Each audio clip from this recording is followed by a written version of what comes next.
Olá, amigo reparador, bem-vindo a mais um programa da série Como Instalar da MTE Thomson. Meu nome é Rogério Costa e eu vou passar para vocês todas as informações para a correta instalação dos nossos produtos. Antes de começar o seu trabalho, verifique se você tem as ferramentas corretas e os utensílios para facilitar o seu trabalho. Lembrando que o uso de equipamento individual de proteção é recomendável também. Quanto ao descarte de materiais líquidos, fique atento à correta destinação de cada um deles. Coloque em um recipiente água desmineralizada. Coloque em outro recipiente o aditivo concentrado. Verifique a proporção correta no manual do veículo ou utilize a proporção de 50%. Note que a temperatura do aditivo é de 28,8 graus e da água é de 27,6 graus. Misture a água no aditivo. Veja que a mistura dos dois líquidos provocou uma reação química, onde subiu a temperatura para 32,8 graus. Abra o reservatório e coloque o líquido já com a temperatura estabilizada, após aproximadamente 10 minutos de espera.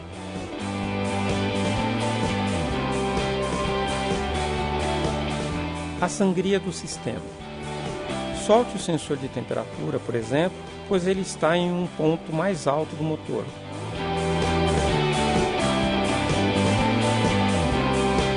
Você vai notar que primeiro vai sair o ar em bolhas.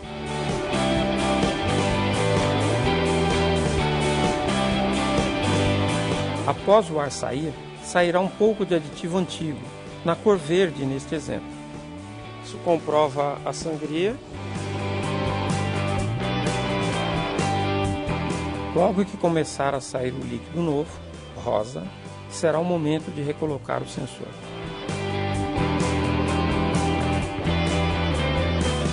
Aperte com a ferramenta adequada, encaixe o conector no sensor, complemente com o líquido já preparado até o nível indicado no reservatório. Pronto, está feita a troca do líquido. Esperamos ter ajudado com essas informações. Acompanhem sempre os nossos capítulos da série Como Instalar. Qualquer dúvida ou sugestão, entre em contato conosco. Até a próxima. Olá, aluno do Universo do Mecânico, sejam todos bem-vindos a mais uma aula aqui no seu UMEC. Hoje, aula de número 18, isso mesmo, hein? Já a aula de número 18 de 2015. Hoje, nossa aula de quarta-feira, veremos os detalhes sobre o gerenciamento eletrônico do Onix 1.4 Flex com o sistema de gerenciamento eletrônico Delphi. Eu aproveito hoje, para fazer alguns comentários. Já hoje estava analisando o Onix com scanner para preparar as aulas para vocês, porque os carros ainda são relativamente novos, não frequentam tanto as oficinas, e hoje já estava analisando mais um Onix com scanner automotivo, tirando fotos, para a preparação das aulas seguintes para vocês, sobre este sistema do Onix. E vejo como realmente é um carro que pegou bem no mercado, pouca manutenção, o que é ruim, para o setor do aftermarket automotivo. Carros aí com 45, 50 mil quilômetros, que basicamente até hoje trocaram velas, óleo, filtros. Sem brincadeira, pessoal. Realmente muito pouca manutenção, nesses veículos. Corpo de borboleta suja bastante, tá? Mas tirando esses detalhes bem superficiais, pouca manutenção nos Onix, Então, como hoje estava preparando já as aulas futuras, as aulas seguintes aqui para o seu universo do mecânico, pude analisar isso. Um carro estava com 48 mil quilômetros E o histórico dele realmente foi de uma troca de pastilhas, velas e os óleos e filtros. Mais nada. Vamos lá. Vai, com certeza, ficar um pouquinho mais velho, um pouco mais rodado, e vão quebrar e vão vir para as nossas oficinas para ser feito o devido reparo.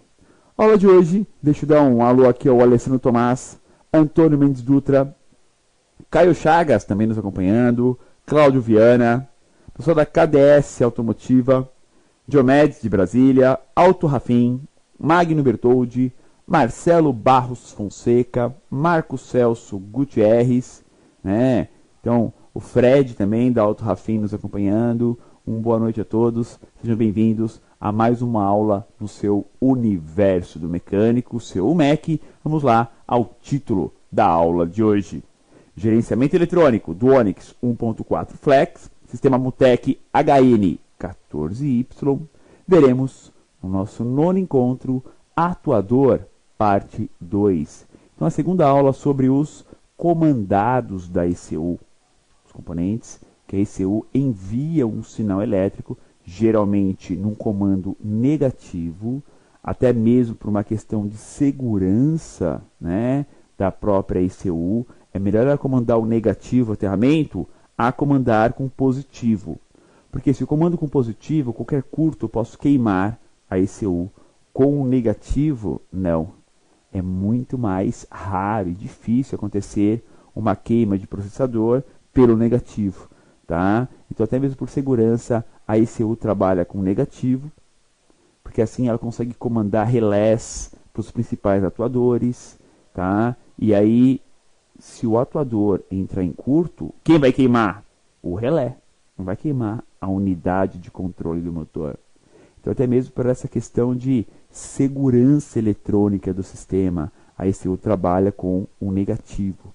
E se ela trabalha com negativo, os riscos internos na sua placa eletrônica, nos conectores e terminais, é bem menor. Com certeza. Porque se você tem muito positivo correndo um do lado do outro e começa a aquecer demais, né, essa ligação, essas ligações entre os negativos, começa a ter um sério problema de aquecimento na placa da ECU. Portanto, trabalhar com negativo é muito mais seguro, corre-se menos riscos, falando-se eletronicamente. Ou seja, para a ECU é bem mais seguro. Então, na aula de hoje, veremos a segunda aula sobre os atuadores. Vamos ver o que falamos na aula passada. Onix 1.4 Flex, abordamos os eletroinjetores do sistema canister, sistema de carvão ativado, né? A captação dos vapores do tanque de combustível para que os mesmos sejam encaminhados para a combustão. Claro, é um carro flex, projetado já para ser flex, mas não importa. Se o álcool praticamente não tem problemas com a emissão de poluentes evaporativos, que o sistema canister canaliza, né? Na gasolina tem um sério problema de poluentes evaporativos. Como o carro é flex, pode ter álcool e ou gasolina em qualquer proporção, é por bem ter o canister. Por quê, pessoal? Carros originalmente só álcool, carburado, injeção eletrônica, não tem canister. O álcool não tem um problema de ser um poluente evaporativo.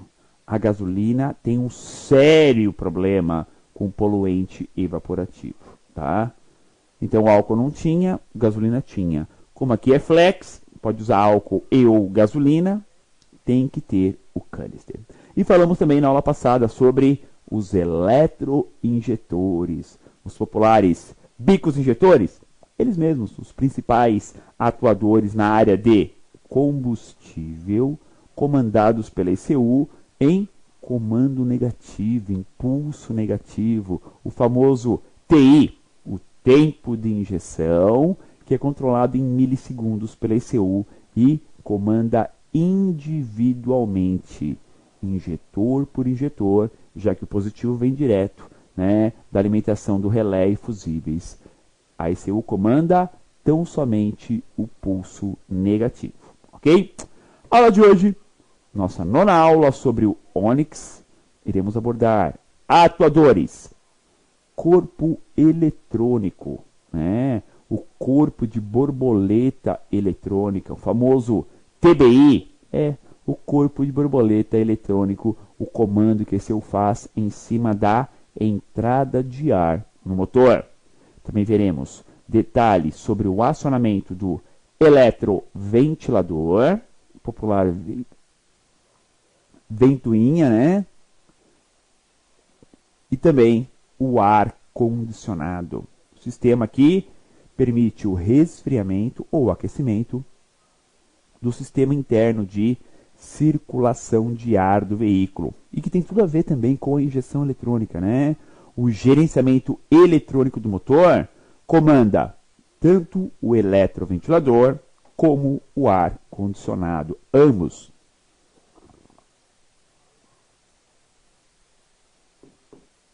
Telinha de introdução para vocês, vamos lá. Sobre atuadores na aula de hoje, veremos os controles sobre a passagem de ar.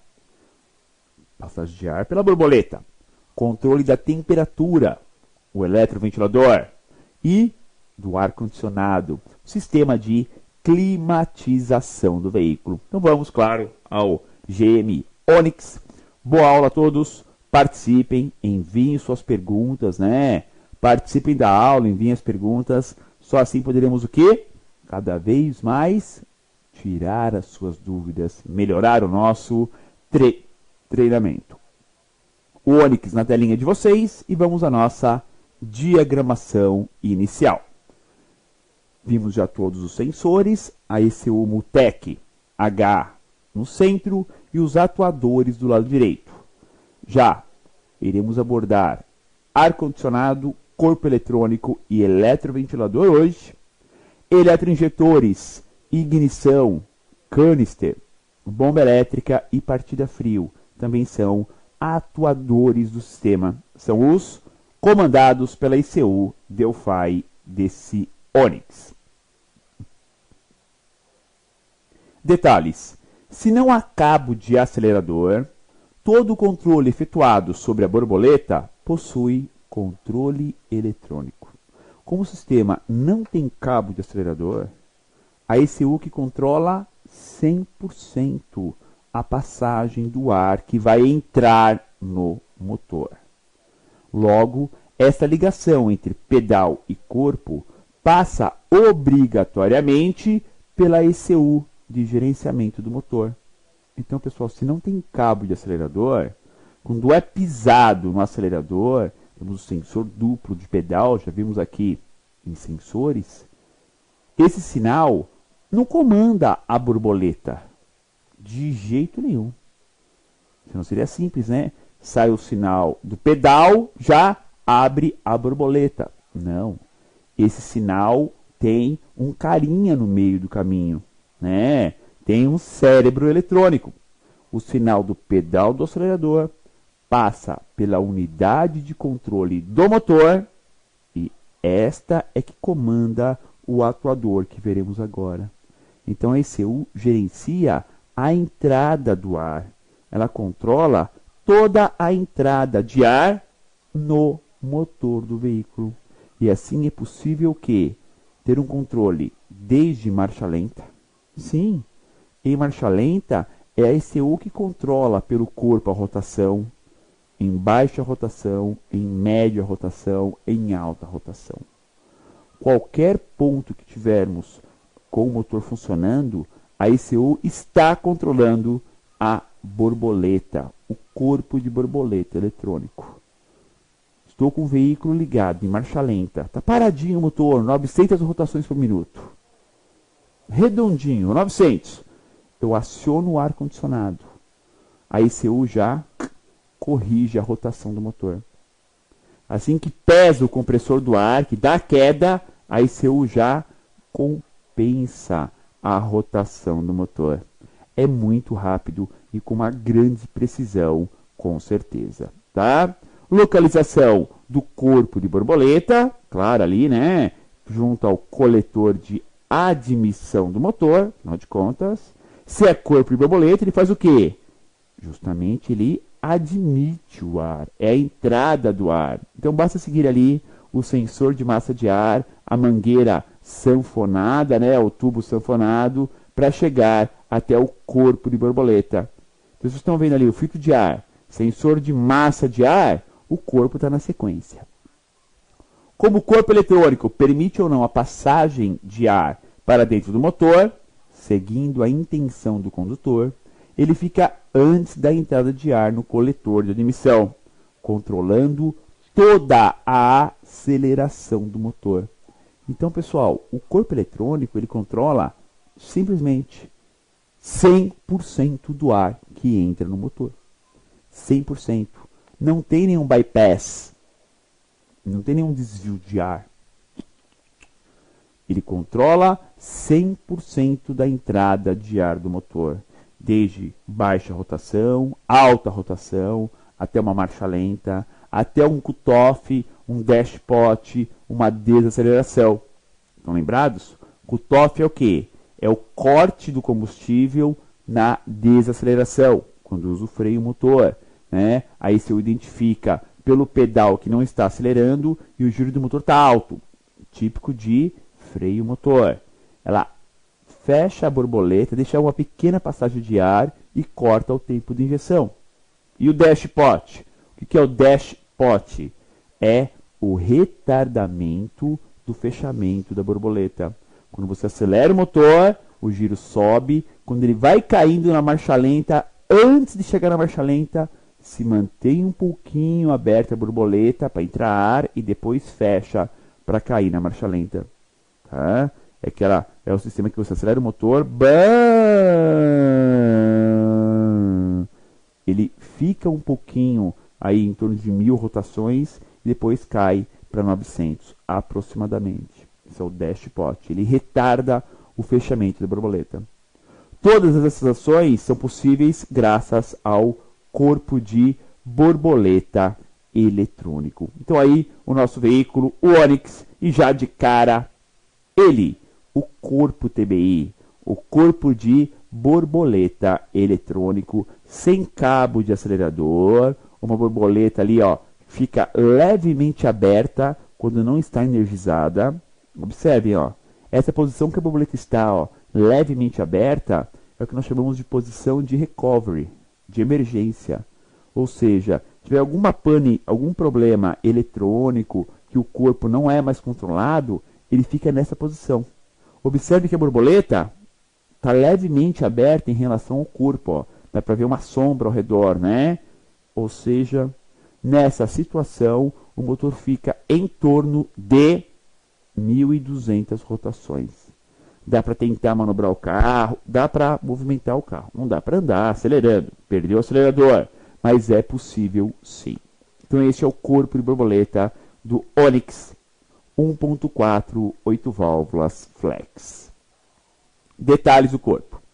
Temos uma carcaça, a borboleta que fecha a passagem de ar totalmente, se necessário, os dois sensores de posição da borboleta, né? Já vimos aqui nas aulas de sensores, e um atuador que vence a pressão da mola e modula a abertura da borboleta aceleradora. Então, primeiro, uma carcaça é peça única, não se troca nada separadamente. Segundo, a borboleta ela veda totalmente a passagem de ar, se necessário. Ou seja, a ECU consegue voltar esses pequenos graus que está aberta a borboleta e deixá-la totalmente fechada. Isso acontece em algumas situações de partida, em algumas situações, né, de desaceleração, acontece de fechar a borboleta totalmente. Tá? Normalmente não. Geralmente ela está aberta, mesmo porque se ela estiver fechada não entra ar, né? O motor morre, tá? Mas pode ter situações que realmente ela seja induzida a ser fechada para alguma ação gerenciada pela ECU. Temos dois sensores da borboleta e um atuador. A aula hoje de atuador. O atuador vence a pressão da mola e modula a abertura da borboleta. Então, temos molas de retorno, né? Molas que fazem a borboleta, o eixo, voltar ao seu devido lugar. Veja essa foto, ó, diretamente do carro, tá? Ó. Observem ali, ó, o corpo de borboleta montado no carro, tá? O chicote, os 6 fios do chicote conectados e justamente, né, essa peça que aparece em destaque na foto, né, tá brilhando o alumínio, é o motor do atuador. É o motor de corrente contínua que vai movimentar engrenagens internamente do corpo para abrir a borboleta. Vai girar o eixo abrindo a borboleta aceleradora. Vamos lá. Funcionamento. Como que ele funciona? Através de um motor de corrente contínua, temos o acionamento do enrolamento que movimenta o eixo da borboleta. Esse eixo está ligado por meio de engrenagens redutoras de velocidade. Então é assim. Temos o que primeiro? Um motor de corrente contínua. Esse motor de corrente contínua, ele é acionado pela ECU, positivo e negativo. Ele gira. Não é um motor de passo, ele é um motor de corrente contínua também. Só que ele gira e na sua ponta temos uma engrenagem que vai movimentar um conjunto de engrenagens redutoras de velocidade. Ou seja, como é um motorzinho elétrico e motor elétrico geralmente gira rápido, tem que ter uma redução para uma melhor, né, um melhor ajuste, um melhor controle da borboleta. Então essas engrenagens redutoras, elas, depois de fazerem o papel de redução, é que vão abrir o eixo da borboleta, vão movimentar o eixo da borboleta, tanto no sentido quanto no outro, tá? Ele trabalha dos dois lados. Claro, temos as molas que auxiliam o fechamento da borboleta, mas é o próprio motor que avança e recua, tá? É um motor de corrente contínua que faz todo esse trabalho. Quem controla isso? A unidade de gerenciamento do motor. Através do quê? De todas as informações que chegam até ela, como pedal, temperatura do motor, MAF, MAP, rotação do motor. Vemos a intenção do condutor e a situação de funcionamento. E aí se corrige, né, a posição da rotação do motor. Então, o corpo de borboleta é um atuador que literalmente não para nunca. Não para. Qualquer situação ele está trabalhando, está sendo comandado pela ECU para poder controlar essa entrada de ar do motor. É o tempo todo. Vamos lá? Ligações. Já falei que são 6 fios, né? 6 conectores, né? Um conector, 6 terminais. Então aqui, na telinha de vocês, o chicotezinho do corpo de borboleta eletrônico. Observe de novo a borboleta, ó. Dá para ver pela foto, nitidamente, né? Que ela fica levemente aberta. Ela não está fechada, ó. Ou seja, o corpo desconectado, desenergizado, ele não está fechado. Automaticamente, tem o quê? Uma pequena passagem de ar nessa situação, que vai aí permitir um funcionamento, mesmo que seja aí em baixa rotação, mas permite-se um funcionamento do motor. Dessa forma, pessoal, temos aí no corpo de borboleta toda a passagem de ar do sistema. E principalmente temos o quê? Sujeira. Muita sujeira, muito carvão se forma na borboleta aceleradora. Mas carvão do quê? De combustível adulterado? Não, né? O combustível não passa aí pela borboleta. O combustível é injetado lá no final da admissão, quase no cabeçote. Então aqui não passa combustível. De onde vem a sujeira da borboleta? Do próprio ar, que acaba passando pelo filtro de ar, né? Mas principalmente pelo sistema blow-by do motor.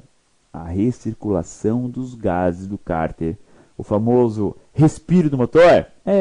Pelo respiro do motor, temos o retorno de um pouco de vapor de óleo e acaba aqui impregnando na borboleta aceleradora. Então isso acontece com boa frequência mesmo, tá? Quais as ligações que nós temos, então, no corpo de borboleta? Bom, são 6 pinos, 6 fios neste componente, sendo apenas 2 do atuador. Bom, já vimos aqui nas aulas de sinais de entrada, né? o sensor de posição do corpo de borboleta ou sensor da borboleta. São dois. Então, nos primeiros 4 fios, né, que nós abordamos, né, lá atrás, nas aulas de sinais de entrada, era o 3, 4, 5, 6. Hoje, pino 1 está ligado ao 69, conector 2 do módulo. Pino 2 ligado ao 68, conector 2 do módulo. Portanto, o pino 3, o 4, o 5 e o 6 correspondem ao sensor de borboleta duplo. São 2 respostas, 2 sinais de posição da borboleta aceleradora. Então, resistência do atuador eu consigo medir? Claro, ó, 2 pinos, consigo medir tranquilamente. Simulação em 12 volts também é possível. Tem muitas ferramentas no mercado que simulam a alimentação aí com positivo e 12 volts para o corpo trabalhar literalmente falando, tá? Outra foto do corpo de borboleta, ó. Agora ele de ponta cabeça, estão vendo, ó? E de novo, né? Dá para enxergar muito bem, de forma muito nítida, né? A borboleta aberta. Essa é a posição de descanso da borboleta. Ela fica levemente aberta, tá? E de novo, também é possível enxergar ali sujeiras, impregnações. Mas aqui está bem limpo, mas tem cada um, fica todo encrustado, cheio de sujeira, fica na cor, literalmente falando, preta, tá? E aí, isso prejudica o funcionamento do motor, as retomadas de aceleração e por aí vai. Então, muita atenção na hora da manutenção com a limpeza do corpo de borboleta. Né? Se for o caso, cobrem meia hora de serviço só para fazer a limpeza do corpo de borboleta, um descarbonizante, para eliminar as impurezas do sistema, eliminar aí problemas de sujeira que chega a influenciar o funcionamento do motor. Bobina, vamos lá. Internamente, temos a bobina que irá gerar o campo magnético capaz de fazer girar o enrolamento do motor. Então, uma bobininha que vai girar, né, de forma forçada, através do campo magnético, o enrolamento do motor. O enrolamento é quem vai movimentar a engrenagem motriz, que vai movimentar o conjunto de engrenagens redutoras. Como ali é uma bobininha, é o enrolamento, quando se tem uma bobina e enrolamento, dá para medir o quê? A resistência elétrica. Então, medindo ali em ohms, pinos 1 e 2 da bobina, do enrolamento, né? O enrolamento da bobina do corpo de borboleta, valor aproximado 30 ohms. Bem baixa a resistência, né? Relativamente bem baixa. Então dá para medir também a resistência da bobina do atuador, bobina do corpo de borboleta. Bom, quanto a este corpo de borboleta, via scanner eu consigo fazer programação. Sim, é possível.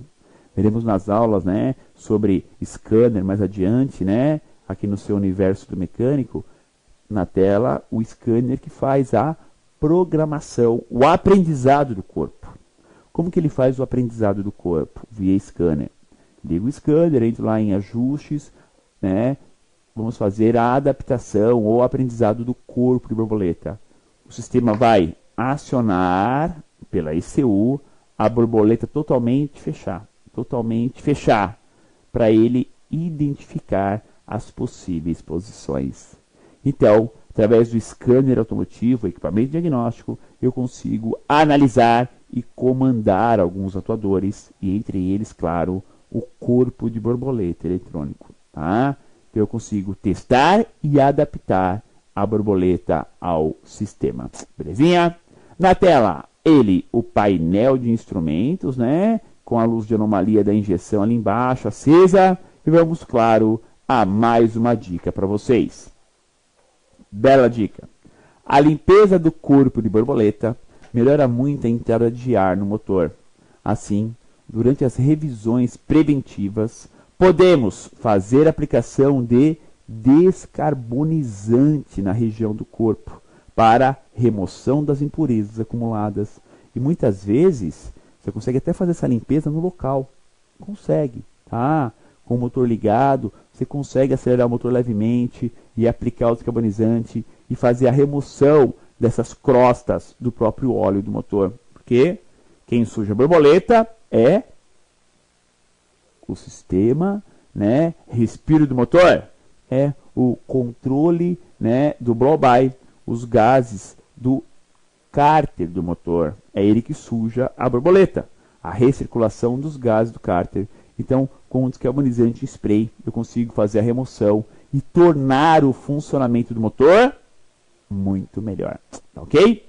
Muito bem. Vamos ao intervalo de aula, ao espaço de um dos nossos patrocinadores, e volto na sequência para falar sobre eletroventilador aqui no seu Mac.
Muito bem, alunos do MEC, retornando, vamos abordar agora um outro atuador.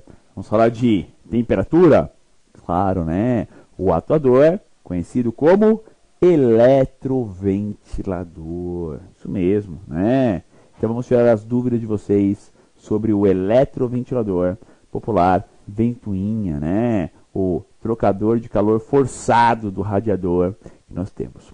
Bom, chama atenção de cara desse eletroventilador por um reforço que ele teve.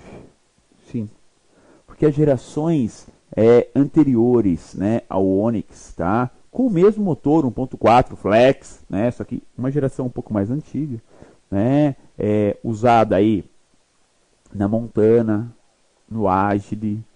É muito comum quem usa o ar condicionado constantemente, né, onde o eletroventilador fica ligado em sua primeira velocidade, muito comum derreter o conector do eletroventilador.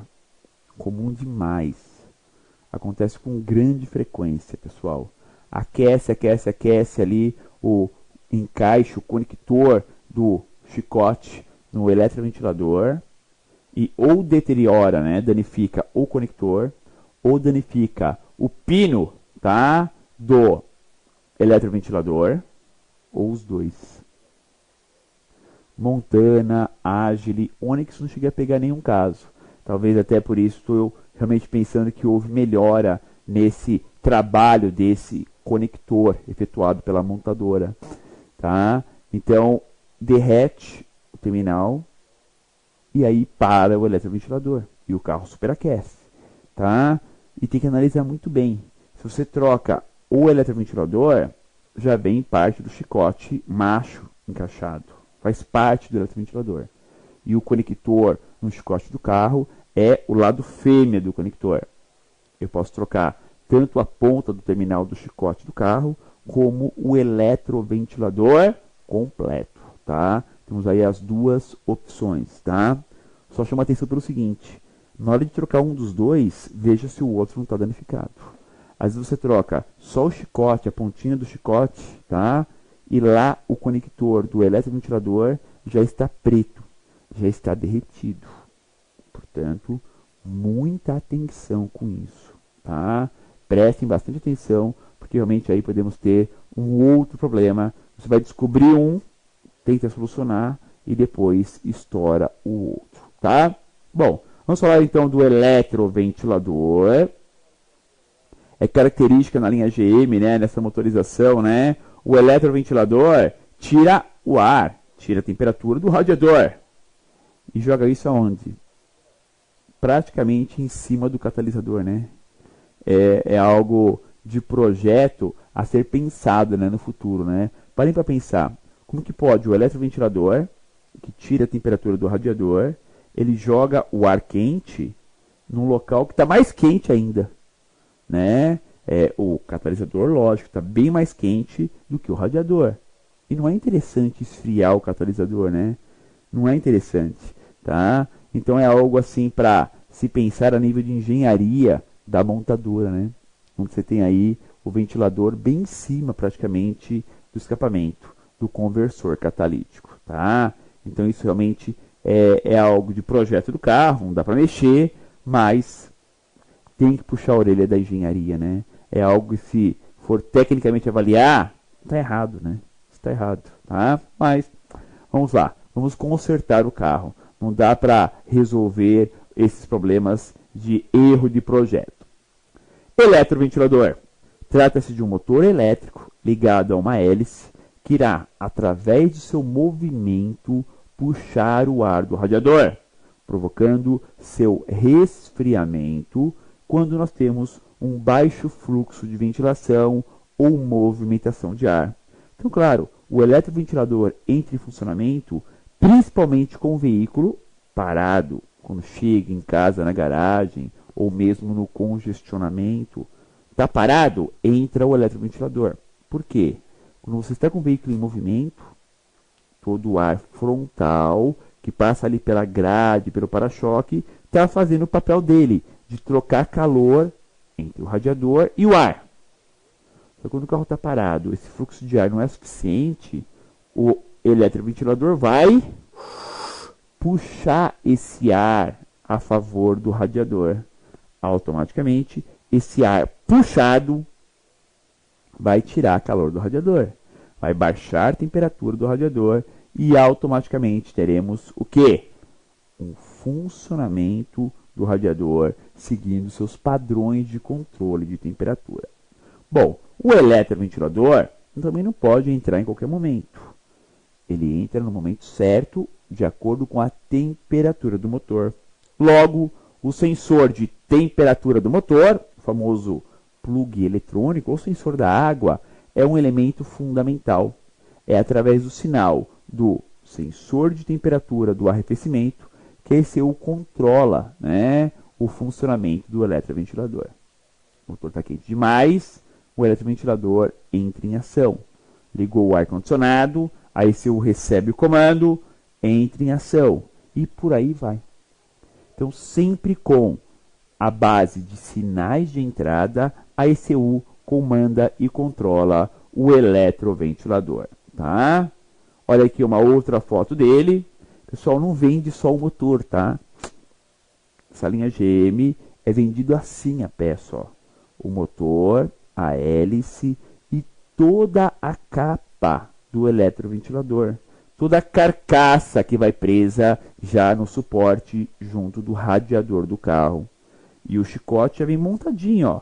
Podem ver pela foto, ó. O chicote já vem pronto, né, no eletroventilador, ó. É só encaixar ali o conector fêmea, lado, né, chicote do carro. E derrete tanto o lado do chicote quanto o lado motor do ventilador, pessoal. Derrete os dois, tá?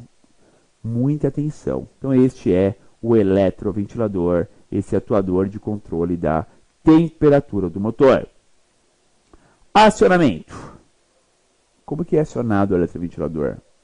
Através do CVM, central do vão do motor, né, a centralzinha eletrônica do vão do motor, temos o acionamento do relé 06, que recebe via terminal 15C1 o comando negativo da ECU. E assim o relé envia a tensão da bateria para o eletroventilador. Então é assim, a ECU sempre vai comandar um relé. Nesse caso, o pino 15C1 vai mandar negativo para a bobina do relé. Com positivo e agora negativo na bobina, o relé energizado, ele atraca. Com uma baixa corrente, eu ligo um circuito de alta corrente. E aí, direto da bateria, vão 12 volts ou mais, né? 12, 13, 14 volts para acionar o eletroventilador, porque o outro fio dele já tem o seu devido aterramento. Então, para o ventilador funcionar, falta o quê? Só o positivo. O aterramento já está lá, pronto. Da mesma forma que a ECU controla ligar o ventilador, controla desligar. Desativa o relé, corta o positivo, o ventilador gira um pouquinho no embalo e já para de movimentar. Tá? Então, você tem um controle de ligar e desligar o eletroventilador através da unidade de gerenciamento do motor. E o ar-condicionado? O famoso sistema de climatização. Bom, pessoal, quando a ECU recebe o comando do botão do ar-condicionado e aciona o relé do compressor, o motor do carro pesa. E pesa mesmo, né? Ele dá uma leve queda na aceleração. Automaticamente, a unidade do motor corrige isso. Acelera levemente a rotação do motor através do corpo de borboleta. É uma correção rápida, eficiente e natural para o sistema. É só ele captar as informações, caiu a rotação, ele já corrige automaticamente. Tá? E o ar-condicionado é um dos caras que rouba um pouco de corrente do motor. E é natural, né? Afinal de contas, o que é o ar-condicionado? É um sistema de pressurização com linhas de baixa e alta pressão que faz com que um gás circulando pelo condensador consiga mexer na temperatura, né, do ar que vai passar pelo circulador. Obviamente, nós podemos ter o quê? Ar quente, ar frio.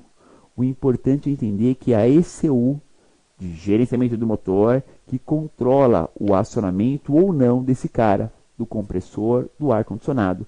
Na verdade, a ECU vai controlar só uma peça aí, ó. Só essa polia. Nessa polia nós temos o quê? A embreagem do compressor, né? É um comando de uma embreagem eletromagnética. Quando chega a tensão nela, ela atraca e aí a correia auxiliar que está movimentando a engrenagem passa a movimentar também o compressor.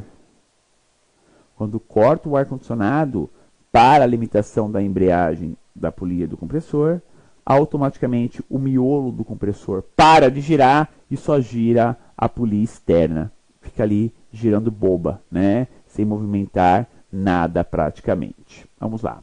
Ar-condicionado é o sistema de conforto e segurança do veículo que permite o aquecimento ou resfriamento do ar dentro do carro, usando a força do motor para girar um compressor. Então, quando a gente fala de compressor do ar-condicionado, o que é o ar-condicionado? É um motor girando outro motor. O motor do carro tem que girar um compressor, um outro motor. Esse sistema, que é de conforto para muitos, mas cada vez mais é chamado de sistema de segurança, né? Porque você fica com o vidro fechado, minimiza efeitos de roubos e furtos. Não é que vai impedir, né? Mas o vidro fechado realmente inibe. Permite tanto aquecer quanto resfriar e usa a potência do motor. Por isso que o carro com ar-condicionado sempre anda menos do que o carro sem o ar-condicionado.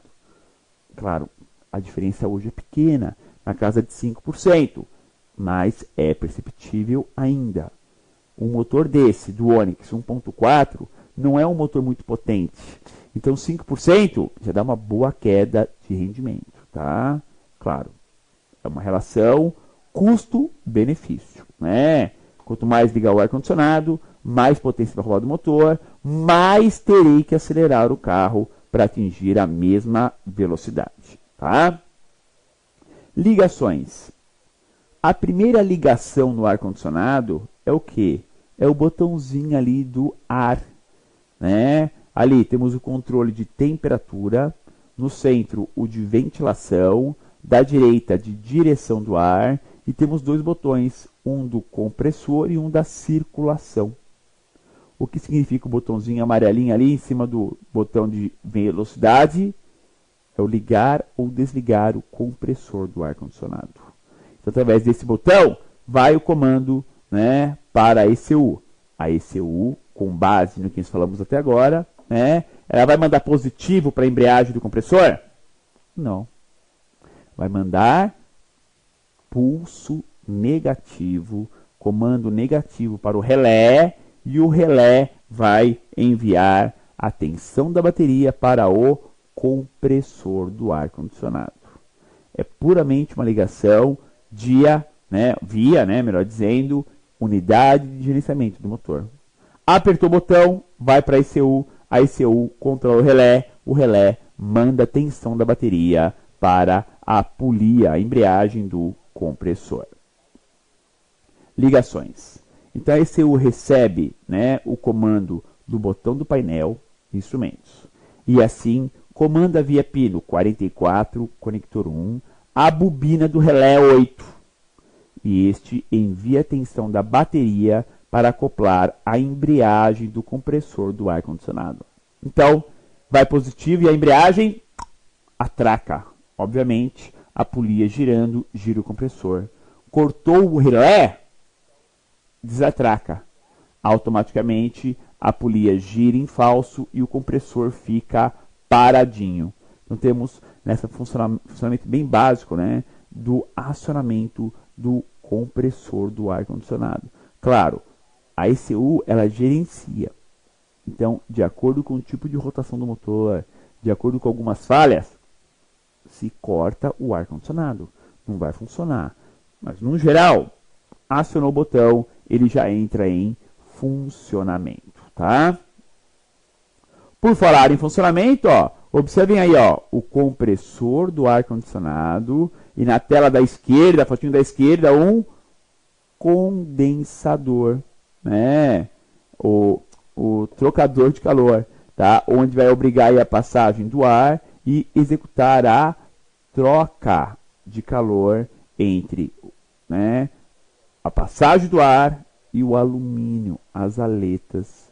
Então temos no compressor, né, a obrigatoriedade de empurrar o gás para circular entre as linhas de baixa e alta pressão, causando o resfriamento. Vamos lá. Como que ele funciona?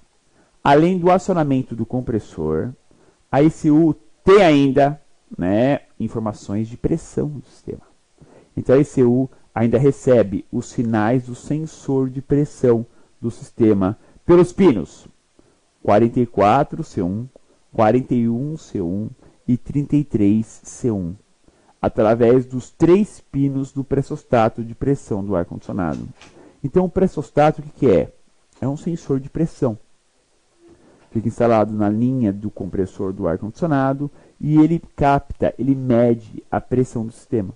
Se estiver alta demais, tem que parar o funcionamento para esfriar. Se estiver baixa demais, tem que parar o funcionamento para preservar. Então, alta, tem que parar, né, para esfriar o compressor. Se estiver baixa demais, tem que parar para preservar, né, a instalação. Sem brincadeira.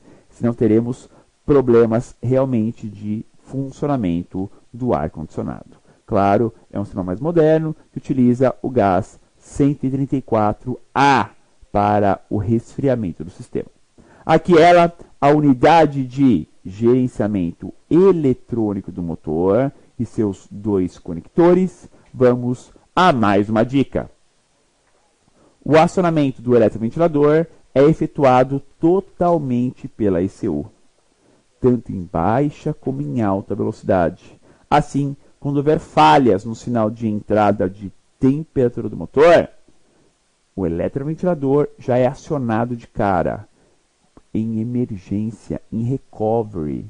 Deu problema no sinal de temperatura, a ECU já envia automaticamente o comando do eletroventilador. Não importa se o motor está frio ou está quente. Perdeu o sinal, tem que mandar o eletroventilador já, ó, liga. Eu não sei se o motor está quente ou está frio. Melhor prevenir do que depois remediar. É exatamente isso que acontece, tá? Perguntinha da nossa aula. Ocorre quebra nas engrenagens do corpo de borboleta? Falamos, né? Do atuador, corpo de borboleta nessa aula. Quebra a engrenagem do corpo? Resposta: não. Pelo menos até o momento, sem ocorrências. Pode ser que no futuro próximo possa quebrar, tem que trocar o corpo. Mas por enquanto, sem nenhum tipo de ocorrência. Belezinha? Vamos ao intervalo de aula, ao espaço do nosso patrocinador, e volto na sequência com o nosso plantão de dúvidas aqui no seu MEC. Amigo reparador, bem-vindo a mais um programa da série Como Instalar da MTE Thomson. Meu nome é Rogério Costa e eu vou passar para vocês todas as informações para a correta instalação dos nossos produtos. Antes de começar o seu trabalho, verifique se você tem as ferramentas corretas e os utensílios para facilitar o seu trabalho. Lembrando que o uso de equipamento individual de proteção é recomendável também. Quanto ao descarte de materiais líquidos, fique atento à correta destinação de cada um deles. Desconecte o sensor lambda apertando a trava superior do conector. Para remover o sensor, segure a fiação de forma a não torcer estes fios. Com a chave de 22 mm, desenrosqueie no sentido anti-horário do sensor.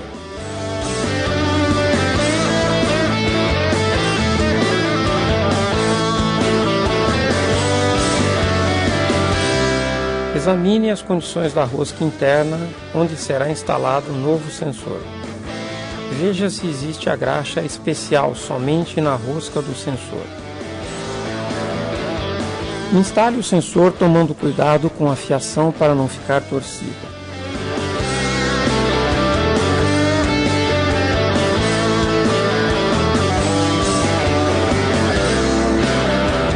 Dê o aperto final no sensor com a chave de 22 mm, onde o aperto recomendado é de 40 a 60 Nm. Conecte um novo sensor ao sistema do veículo. Esperamos ter ajudado com essas informações. Acompanhe sempre os nossos capítulos da série Como Instalar. Qualquer dúvida ou sugestão, entre em contato conosco. Até a próxima. Muito bem, alunos do MEC, vamos lá, retornando à nossa aula e agora com o nosso plantão de dúvidas. Perguntinhas selecionadas. Cláudio Marco de Sales Viana perguntou: olá professor, boa noite. Quando ligamos o botão do ar-condicionado, o motor vai subir a rotação. Só através do botão, pela pressão do ar, ou do compressor, ou algum outro sinal. Então é assim, acionou o botão do ar, assim que a ECU comanda o compressor, ela já corrige a rotação do motor. Exatamente isso. Quando manda o comando para o compressor, ela já corrige a rotação do motor. Porque ligou o ar, teremos uma queda de 50 RPM, mais ou menos. Ela corrige. Lembre-se, o que é o compressor? É o motor do carro girando um outro motor, movimentando um compressor. Tá? Zé Almir, lá da Inject do Piauí. Professor, uma dúvida. O ar trabalhando direitinho. De repente, a embreagem desacopla 3 segundos e acopla. Desacopla, em 3 segundos acopla. Informo que a pressão do ar, tanto de alta como de baixa, está ok. Pode ser defeito mecânico da embreagem? Então é assim, Zé, podemos ter problema, primeiro, de programação de corpo de borboleta. Borboleta suja e desprogramada. Ele não consegue corrigir, né, a rotação que cai quando aciona a embreagem. E aí a ECU desacopla a embreagem realmente. Então, sujeira na borboleta, no TBI. Programação, tudo isso ajuda realmente a ficar esse acopla ou desacopla. Também problemas na linha do compressor, né? Pressão acima do normal, né? Ou abaixo do normal. Então, realmente, tem que se medir a pressão do sistema para saber se nas linhas de alta e baixa do sistema de ar-condicionado estão ok, tá? Diferenças na pressão também faz acoplar e desacoplar a embreagem. Principalmente excesso. Ah, é para colocar 350 gramas de gás. Você coloca 390. Pode dar problema. Ah, é para colocar 420 gramas de gás. Coloca 450. Dá problema. Então, o que? Trabalhar certinho com o valor recomendado do fabricante, tá? Diomedes de Albuquerque Melo está aqui com uma dúvida meio que geral. Vamos tentar ajudar todos, né? Quando é possível, tenho tempo, eu respondo. Olá, Scopino. Aconteceu um problema comigo ontem. Ao tirar os bicos injetores de um polo, os retentores dos anéis de baixa, devido ao ressecamento, caíram para dentro da câmara de combustão, fazendo com que eu tivesse que tirar o cabeçote. Falta de manutenção preventiva é o que dá, né? Realmente, Diomedes, tem mais amigos do MEC, acontece algumas coisas chatas. Então, se você conseguir pescar o biquinho lá dentro, tudo bem. Se o bico for bem fraco, a ponto de quebrar facilmente, ele vai quebrar você dando partida no motor e vai embora pela válvula. Mas você corre um sério risco de entortar alguma coisa. Então, realmente, o ideal nesses casos, ou é tentar pescar lá dentro esse biquinho, que é muito difícil, né? Ou, realmente, ter que tirar o cabeçote do motor, né? Quando você remove o bico injetor, o que cai ali dentro, o risco é muito alto de travar, né? Travar a partida, entortar alguma coisa. Tem casos que quebra e vai embora, mas tem muitos casos que vai ter que realmente fazer uma desmontagem e uma correção do problema. Os bicos injetores, por estarem ali realmente em ponto extremamente aquecido, eles ressecam mesmo. A ponta do injetor resseca muito mesmo. E aí ocorre esse tipo de problema. Também aqui, pessoal, nesse treinamento sobre o corpo de borboleta, a manutenção, a limpeza do corpo, sempre é bom retirar do carro. Você retira, limpa a parte de cima, limpa a parte de baixo, com o corpo desconectado na mão, você abre a borboleta com os polegares, limpa entre a borboleta e o corpo, ou seja, você reassume toda a passagem de ar programada para o carro. No lugar, dá para limpar? Também dá, com descarbonizante spray. Pede para um companheiro ficar no carro, com o motor ligado, acelerando, você vai aplicando o spray. Particularmente, prefiro retirar a borboleta, tá? Porque eu limpo ela bem, limpo entre a borboleta e o corpo, deixo tudo limpo, o fluxo de ar. No lugar, você não vai conseguir limpar 100%, tá? Vai dar uma melhorada, mas não vai corrigir todos os possíveis problemas, tá? Então, prefiro fazer a desmontagem e a limpeza externa. Quando suja demais a borboleta aceleradora, preste atenção na qualidade do lubrificante. Pessoal, óleo de baixa qualidade. É para usar um óleo sintético, coloca um óleo mineral. É para usar um 5W30, coloca um óleo especificação diferente. Tende a ter mais vaporização do óleo. E aí suja mais e mais a borboleta aceleradora. Fiquem atentos a esse detalhe, ok? Muito bem, caros alunos do MEC, finalizamos aqui mais uma aula técnica do seu GM Onix. 1.4 Flex. Semana que vem vamos falar sobre elas, sobre as especiais bobinas de ignição do Onix. Isso mesmo, aula sobre atuador, parte 3. Um grande abraço a todos e até a nossa próxima aula.